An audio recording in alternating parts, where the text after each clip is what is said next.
Welcome to our channel. 2019 నుంచి 2024 వరకు కూడా సీఎంగా ఉన్న జగన్మోహన్ రెడ్డి పలుసార్లు ఢిల్లీ వెళ్లి మంత్రులతో భేటీ అయ్యారు. కానీ ఆయన మంత్రులతో వ్యవహరించిన తీరు ప్రస్తుతం వైరల్ గా మారింది. మరి ఎందుకు వైరల్ గా మారింది తెలుసుకునే ప్రయత్నం చేద్దాం. దీన్ని పూర్తిగా విశ్లేషించడానికి మనతో పాటుగా ఉన్నారు ఐటీడీపీ అధికార ప్రతినిధి వంశీ గారు. వంశీ గారు నమస్తే అండి. నమస్తే.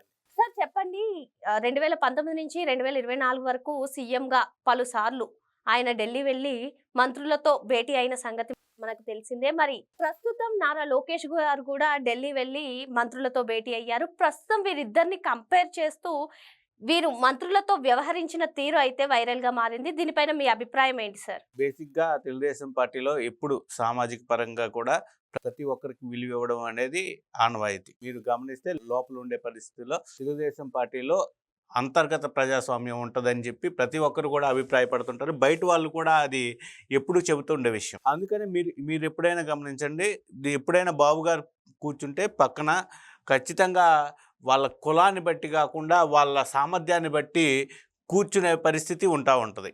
మీరు ఎప్పుడైనా గమనించండి, అలాగే ఉంటుంది. ఎప్పుడు ఆయన కూర్చున్నా కూడా ఆయన పక్కన కూర్చునే వాళ్ళ సామర్థ్యాన్ని బట్టి ఉంటుంది, కానీ వాళ్ళ కులము అది చూసుకునే పరిస్థితి ఉండదు. కానీ గత ఏదైతే జగన్మోహన్ రెడ్డి అధికారంలో ఉన్నప్పుడు 2019 నుంచి 24 మధ్యకాలంలో చూస్తే ప్రతి పదవిలోనూ వాళ్ళ సామాజిక వర్గానికి, ప్రతి పదవిలోనూ అగ్రతాంబూలం వాళ్ళ సామాజిక వర్గానికి ఇచ్చిన పరిస్థితి మనం గమనించాం. జగన్మోహన్ రెడ్డి ఢిల్లీ వెళ్తే కూడా అక్కడ కేవలం వాళ్ళ సామాజిక వర్గానికి చెందిన వాళ్ళు మిథున్ రెడ్డి కానివ్వండి, వాళ్ళ సామాజిక వర్గానికి చెందిన వాళ్ళు అవినాష్ రెడ్డి కానివ్వండి, వాళ్ళ సామాజిక వర్గానికి చెందిన వాళ్ళు మాత్రమే జగన్మోహన్ రెడ్డి పక్కన నిల్చునే పరిస్థితి ఉండేది. కానీ ఈ ఎస్సీలకి ఎస్టీలకి కనీసం దగ్గరికి కూడా రానిచ్చే పరిస్థితి లేదు. వాళ్ళకి ఎంపీ హోదా ఉన్న పరిస్థితి ఉన్నా కూడా వాళ్ళని దగ్గరికి రానిచ్చే పరిస్థితి లేదు. మీరు గతంలో చూస్తే ఒక ఫోటో బాగా వైరల్ అయింది అప్పట్లో. జగన్మోహన్ రెడ్డి ఇంటి లోపలేమో మిథున్ రెడ్డి ఉంటారు, బయట అందరూ నిలబడి ఉంటారు. అక్కడ ఎవరు ఉంటారంటే మోపిదేవి వెంకటరమణ గారు, బీసీ సామాజిక వర్గానికి చెందిన వ్యక్తి, కానీ తర్వాత నందిగాం సురేష్ ఎస్సీ సామాజిక వర్గానికి, మాదిగ సామాజిక వర్గానికి చెందిన వ్యక్తి. వీళ్ళందరూ కూడా బయట ఉండారు కానీ ఎప్పుడు లోపలికి రానిచ్చేవాళ్ళు కాదు.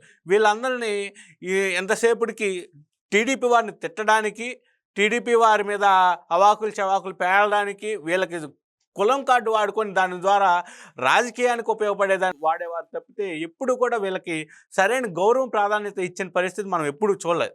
కానీ తెలుగుదేశం పార్టీ ఎప్పుడు కూడా అటువంటి పరిస్థితి ఉండదు.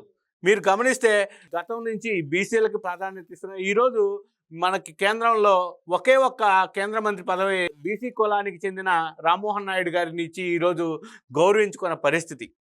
తెలుగుదేశం పార్టీ ఎప్పుడు కూడా మీరు గమనిస్తే బాబు గారు ఈ మధ్య కాలంలో నిధుల కోసం కానీ ప్రతిదాని కోసం కేంద్రం దగ్గరికి వెళ్ళినప్పుడు కూడా అక్కడ ఎవరు కనిపిస్తారంటే వేరే సామాజిక వర్గానికి చెందిన వాళ్ళే, కానీ ఎక్కడా కూడా కులం కోణం ఎక్కడా కనపడదు. అందుకనే ఈరోజు లోకేష్ గారు అక్కడికి వెళ్తే అందరూ కూడా ఈయన తీరుని, గతంలో తెలుగుదేశం పార్టీకి భావినాయకుడిగా తాతగారి సిద్ధాంతాలని, నాన్నగారి విధానాలని అనుసరిస్తున్నాడా లేదని ప్రతి ఒక్కరూ చూస్తూ ఉంటారు.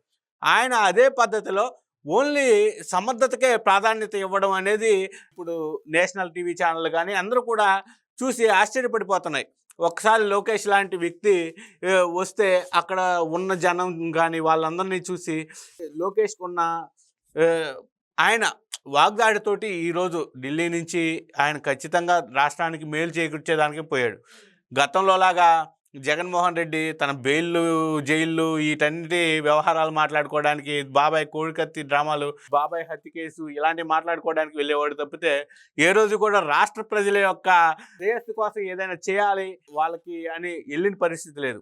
కానీ ఈరోజు మాత్రం రాష్ట్ర శ్రేయస్సు కోసం వెళ్ళినప్పుడు ఖచ్చితంగా నలుగురు సమర్థవంతమైన వ్యక్తులే అక్కడ ఉండడం, వాళ్ళందరితోటి చర్చించడం, వాళ్ళందరికీ ఇస్తున్న గౌరవం చూసి అన్ని సామాజిక వర్గాలు కూడా ఇది కదా మనకు కావాల్సింది, ఇది కదా గౌరవం మనకు కావాల్సింది, ఒక ఏకఛత్రాధిపత్యంగా ఒక కులపు వాళ్ళే మనల్ని ఒక కులపు వాళ్ళని మనం గౌరవించే పరిస్థితి నుంచి ప్రతి కులాన్ని గౌరవించే పరిస్థితిలోకి రావడం ఇప్పుడు ఆనందపడుతున్నారు. ప్రతి ఒక్కరు కూడా సంతోషిస్తున్నారు కూడా. జగన్మోహన్ రెడ్డి మాటలకి చేతలకి చాలా తేడా ఉంటుంది ఎప్పుడు కూడా.